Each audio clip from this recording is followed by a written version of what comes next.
Stepmom took only my dad and her kids on a vacation while I was in hospital because she thought silly me would stay there on my own without any complaints. I left the hospital and went to live with my mom, and now stepmom and dad are in big trouble and want me to lie to the authorities, but I straight up refused. I hate my stepmom, Karen. She's one of the most frustrating, controlling, and inconsiderate people I have ever known. Ever since she married my dad, my life has been turned upside down. For context, my parents divorced 3 years ago. Dad and mom just never got along and would fight frequently. When my parents announced their divorce, I wasn't much surprised. My dad and mom were never a great match from the start, honestly. They tried to make it work, but there was always tension between them, especially when it came to responsibilities around the house. Although my dad technically stayed at home, he didn't enjoy any of the typical household duties that often come with that role. Cooking, cleaning, or even helping me with homework were not really his priorities, and he made no secret of his dislike for doing those things. Instead, he liked to spend a huge chunk of his time on his phone trying to build an online following. He considered himself a fitness influencer, always recording or posting something even though his follower count wasn't exactly impressive. When he wasn't glued to his phone, he spent much of his time and a significant portion of my mom's income going out with his friends. Shopping sprees, brunches, or beauty treatments, those were his regular activities. He never really fit the mold of what most people think of as a typical dad. While other parents generally check on their kids' assignments, making sure they are keeping up with their studies and asking about their daily lives, my dad's primary concern was to only look after himself. He constantly stressed about his appearance and also expected me to stay thin at all times and put together. It was almost as if he saw me more as a reflection of his own image than as an individual with my own needs. Anyways, after the divorce, both my parents got custody of me, and my time was split between them. Initially, it took me some time to adapt to living between two separate households, and just as I was starting to settle in, my dad met Karen. He seemed smitten by her from the very first date. In just a few days, they started to officially date, and after a few weeks, Dad made me meet her. Suddenly, this stranger was everywhere, and I was expected to welcome her into our lives with open arms. Now, I wouldn't have had any problem accepting Karen if she were a decent person, but the reality is she's not. Right from the beginning, Karen had these unrealistic expectations. He assumed I would just happily accept her as my new mom, even though she was, in my eyes, a total downgrade from my actual mother. She constantly meddles in my life and seems to seize every opportunity to belittle me. It feels like no matter what I do, she finds a way to criticize or control me. For instance, she has 2 daughters, and she becomes visibly annoyed with me whenever she thinks I'm acting too boyish, as she likes to phrase it. She has outright told me that I shouldn't wear tank tops or baggy jeans, as if how I dress is any of her business. She also insists that I shouldn't leave my hair messy and expects me to keep my short hair neatly combed at all times. It doesn't stop there. If I ever have friends over, she always interrupts us, claiming she's just checking in. But it's not just a quick hello or a casual inquiry. She literally barges in and hovers around as if she doesn't trust me and my friends to be alone. It's incredibly intrusive, and, honestly, it's humiliating. When I protest or ask her to leave us alone, she brushes it off, saying things like, "Boys require constant supervision, and we should just pretend like she's not even here." It's infuriating that she doesn't extend the same level of interference to her daughters or seems to feel the need to constantly oversee their every move. When I try to bring up how much this bothers me with my dad, hoping for support or understanding, he brushes it off. He tells me she's just being protective, as though that excuses her behavior. On top of everything, Karen's 2 daughters make my life even harder. They have no concept of personal space, and their personalities clash with mine in every possible way. They are also relentless when it comes to bullying me, whether it's teasing, mocking, or finding new ways to make me feel small. They pick on me constantly. And instead of stepping in, my dad dismisses their behavior by saying, "That's how all siblings bond." When my dad decided to marry Karen after just a year of dating, he expected me to just fall in line. He told me in no uncertain terms that he loved Karen and was determined to make their marriage work. He knew I had doubts and frustrations, but he was clear about what he wanted from me, to give Karen a chance and not to make things difficult for him. He urged me to accept her as part of our family. It felt like a lot to ask, especially given how fast everything was happening. But I wanted to support him and keep the peace, so I agreed to try. Since then, I've genuinely made an effort to accept Karen and her daughters. I've tried to go along with her routines and adapt to the changes, even though it's been far from easy. One of the things that bothers me most is how Karen insists that I call her mom. It doesn't feel right, and every time I say it, I can't help but feel resentment building up inside me. I already have a mom, and I don't want to replace her. Yet Karen doesn't seem to understand or care that it's hard for me. But beyond the name, what's really painful is the shift in my dad's attention and priorities. After his marriage, He seems more focused on Karen's daughters than on me. He spends more time with them, helps them with things he never did for me, and acts more like a father to them than he ever has with me. I sometimes feel like I've lost my place in his life. He is only ever a dad to Karen's daughters. Now, I'd love to live with my mom, especially since she is generally more understanding, but she had to move away once she got a new job in another city that paid her significantly better. She still visits me from time to time, but I stay with Dad full time. Mom and I also talk on the phone regularly. She knows about some of the issues I have with Karen and her daughters because I've opened up to her about it. She's really supportive and has even tried to talk to my dad about the situation. I think she genuinely wants to help. But every time she brings it up, my dad shuts her down. He tells her to back off and insists that she shouldn't interfere in his marriage. Over the years, I've done my best, despite everything, to adjust to life with my new family. I've really tried to make an effort with Karen and her daughters, hoping that if I stayed patient and open, we could build some kind of positive relationship. But despite my efforts, I still feel invisible in my family. This year, Karen unexpectedly received a promotion at work. When she came home, she proudly announced that she'd be treating all of us to a family trip. The news had us all excited, especially since it had been so long since we'd gone on a vacation together. She and Dad picked the place and booked tickets and accommodations for all of us. But as luck would have it, just a day before our trip, I got into a car accident with my dad. We were driving home after shopping for a few outfits for the upcoming vacation when, out of nowhere, another car slammed into us from behind. It wasn't a massive collision, but it was enough to throw us off and cause some injuries. My dad was mostly okay aside from a few scrapes and bruises here and there, but I wasn't so lucky. I ended up with a broken arm and a concussion from the impact. The ambulance was called, and before I knew it, I was being admitted to the hospital. When Karen first heard about our accident, she rushed to the hospital looking concerned. At first, I thought she was genuinely worried about me and my dad, that she was showing up because she cared about our well-being. But then she kept bringing up the trip, obsessing over whether or not we'd still be able to go and worrying that the money she'd spent would go to waste. The doctors eventually informed us that due to my concussion, I'd need to stay in the hospital for a few days for observation. They wanted to make sure I was okay before clearing me to go home, but travel was definitely off the table for me. Karen looked at me frustrated, as if it was my fault for getting into the accident and wasting her money. Since I had to stay in the hospital, my dad half-heartedly offered to stay back with me. It gave me a glimmer of hope that he'd choose to support me during such a difficult time.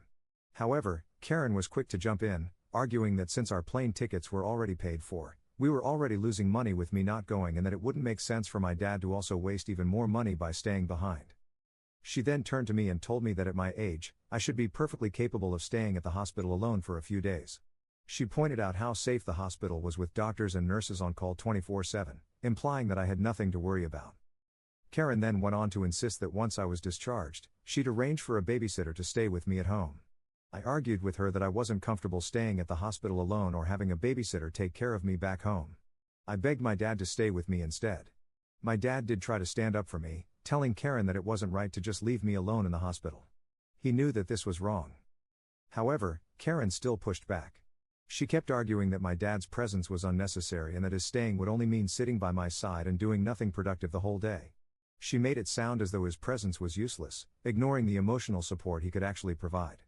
For her, not wasting her vacation money was more important than anything else. Clearly, she didn't see me as her real child, so she just didn't care about how I felt or what happened to me. I tried to plead that, at 15, I shouldn't be left alone in the hospital. I was scared and in pain, and the idea of going through all of this without any family member around was overwhelming. I suggested a compromise, saying that maybe Dad could call my mom to come down and stay with me while he and Karen would be gone. Sure, it would take a little time for her to get here since she lives in another city, but I was confident she'd come in a heartbeat if she knew I was hospitalized. I thought this could be a way for them to still go on their trip while making sure I wasn't alone. But Karen shot the idea down almost immediately. She dismissed my concern, saying I was being silly and making a big deal out of minor injuries. She brushed off my suggestion of calling my mom, claiming it would only make her worry unnecessarily. According to Karen, there was no need to disrupt anyone else's plans over something as trivial as a concussion and a broken arm, injuries that would heal just fine with a few days of hospital rest. In the end, Karen's pressure worked. I looked at my dad hoping he'd stand his ground and insist on staying with me. But as usual, he gave in to Karen. Rather than fighting for what I needed, he agreed to leave. He stayed with me for only a single night, which brought me some comfort.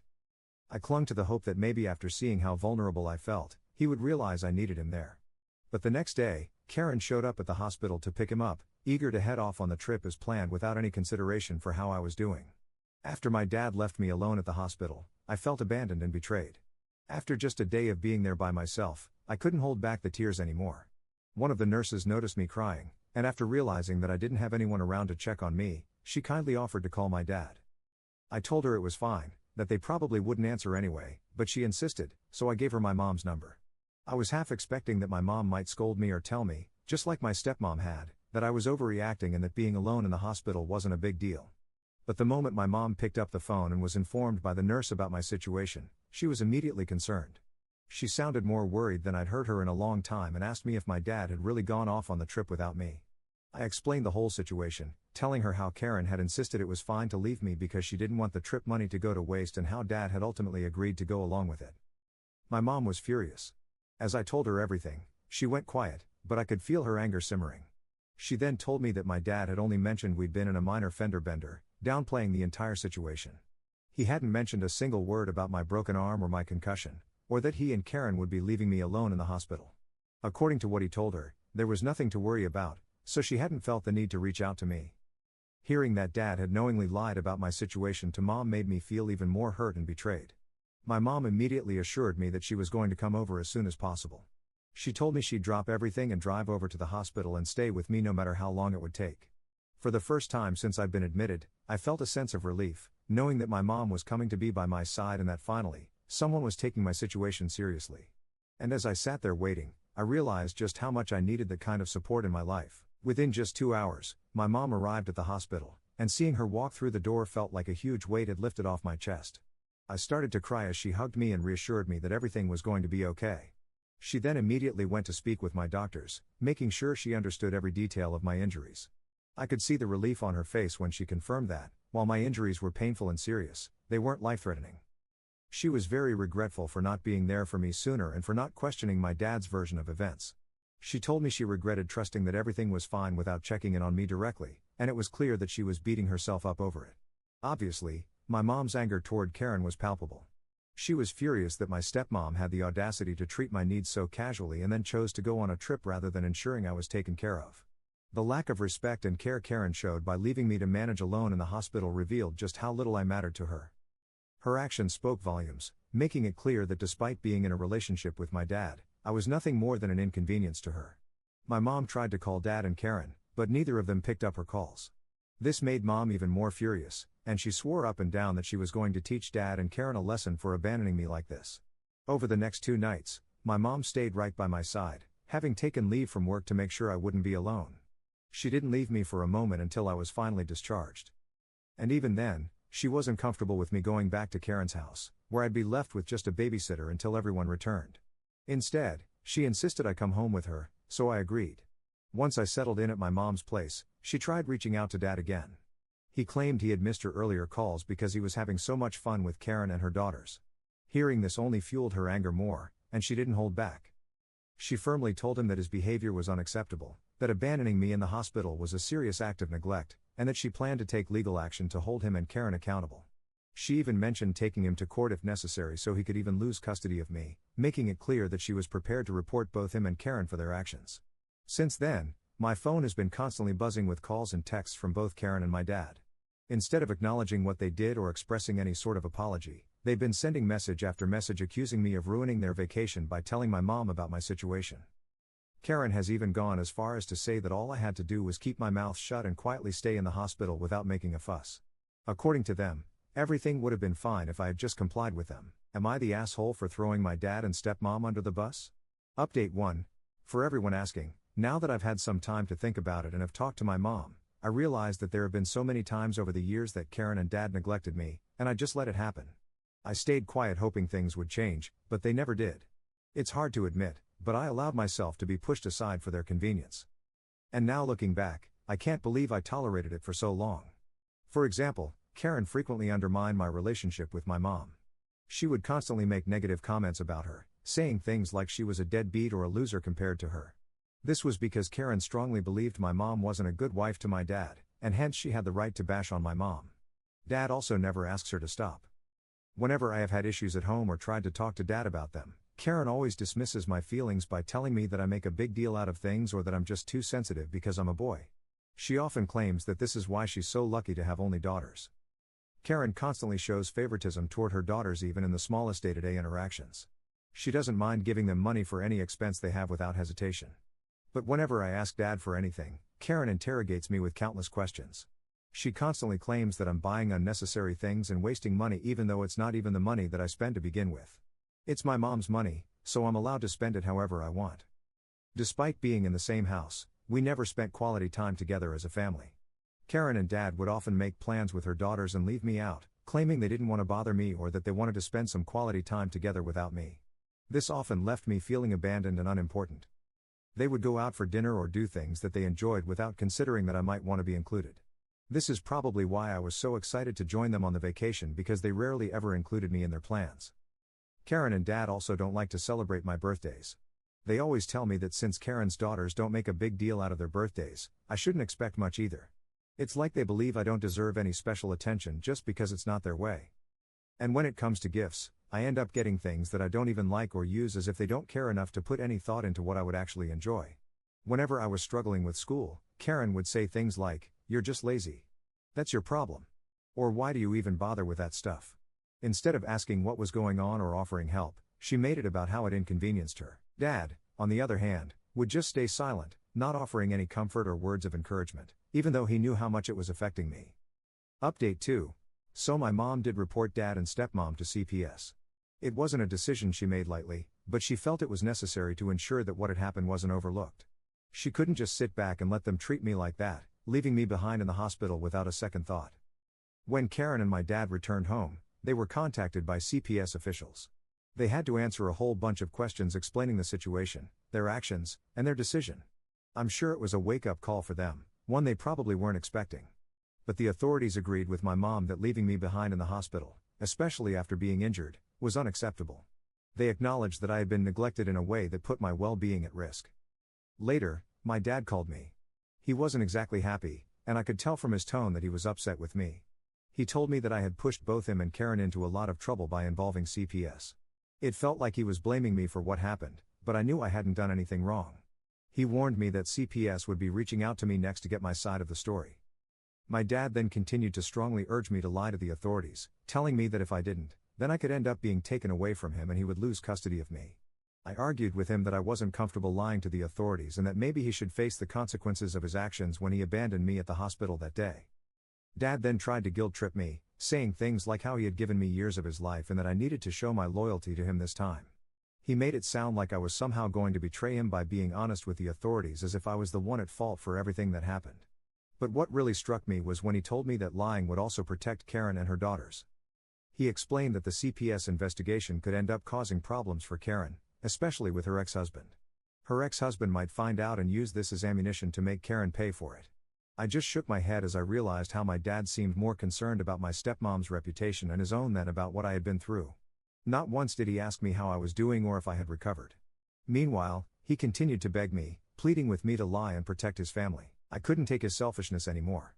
I stood my ground and told him in no uncertain terms that I didn't care how this would affect him and Karen, but I would not be lying to the authorities. I told him that I would be telling them exactly what had happened, and I wouldn't be covering up anything for anyone. If this meant he and Karen were in trouble, then so be it. They were the adults here. They were the ones who had messed up, so I wasn't going to protect them from the consequences of their actions. My dad yelled at me some more and called me names, but I didn't give in. Ever since then, I feel guilty. However, I think I'm doing the right thing. Update 3. It's been almost 2 weeks since my last update. I have talked to the authorities and told them the truth. For now, I will be staying with my mom. My mom has been looking into school so I can stay with her here permanently. I have to say that it feels nice to live with her. Dad has continued to try to guilt-trip me, but there's nothing else that he can do for now. He has been given a warning by CPS. Dad clearly neglected his responsibility to me, and that could not be ignored. CPS has asked him to make significant changes, like attending mandatory parenting classes and counseling to address his issues with neglect and his relationship with me. Karen was also scrutinized as she had shown a lack of respect and care for me, especially during the hospital incident. CPS made it clear that they would be closely monitoring the situation if and whenever I came over to stay with them, and that any further neglect or mistreatment would lead to more serious consequences. Update 4. Wow. Can't believe that it's been almost 4 months now since I have been living with my mom. I feel like I'm finally in a place where I'm not constantly walking on eggshells or doubting my worth. Living with my mom has been such a huge relief. She's supportive, listens to me, and most importantly, she respects my space and my decisions. It's been a complete 180 compared to what I was dealing with before. I feel heard here.